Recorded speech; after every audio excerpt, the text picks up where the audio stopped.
এই শতাব্দীর তথ্য প্রযুক্তির যোগাযোগ ব্যবস্থায়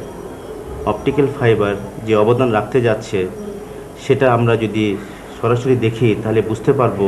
সাধারণ টেলিফোন তারের সাথে অপটিক্যাল ফাইবারের কোথায় পার্থক্যটা রয়ে গেছে। অপটিক্যাল ফাইবার এত সূক্ষ্ম যে এখানে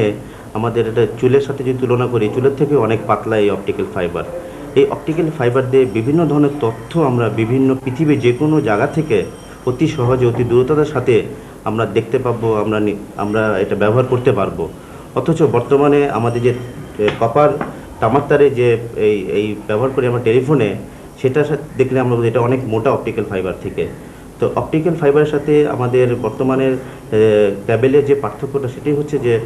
অপটিক্যাল ফাইবার আলোর তরঙ্গের সাথে তথ্য আদান প্রদান করে থাকে, কিন্তু আমাদের টেলিফোন তার যে তথ্যটা আদান প্রদান হয়ে থাকে সেটা হচ্ছে আপনার বৈদ্যুতিক তরঙ্গের মাধ্যমে। যেহেতু আলোর তরঙ্গ বৈদ্যুতিক তরঙ্গ থেকে অনেক দ্রুততার সাথে এক আদান প্রদান হয়ে থাকে, সেহেতু অপটিক্যাল ফাইবার এই শতাব্দীতে যোগাযোগের মাধ্যমের জন্য অনেক বড় ভূমিকা রাখতে যাচ্ছে। বর্তমানে আমাদের সরকার কিছু ভূমিকা নিয়েছে এবং নিতে যাচ্ছে, সেটা হচ্ছে যে আমাদের অপটিক্যাল ফাইবার কত দ্রুততার সাথে আমাদের খুব নিকটস্থ বঙ্গোপসাগরের পাশ দিয়ে চলে গেছে। সেই বঙ্গোপসাগরের পাশ দিয়ে যে অপটিক্যাল ফাইবার যে ক্যাবেলটা, যেটার নাম হচ্ছে সাবমেরিন ক্যাবেল বলা হয়, সেই সাবমেরিন ক্যাবেলের সাথে যখনই আমরা যোগাযোগ সংস্থাপন করতে পারবো জাতীয় পর্যায়ে, তখন দেখা যাবে আমাদের বর্তমানে যে স্যাটেলাইট যোগাযোগ ব্যবস্থা আছে, ভূ উপগ্রহ যেটাকে আমরা জানি এবং আমরা বলি, তো সেটা থেকে এটার খরচ অনেক কমে যাবে।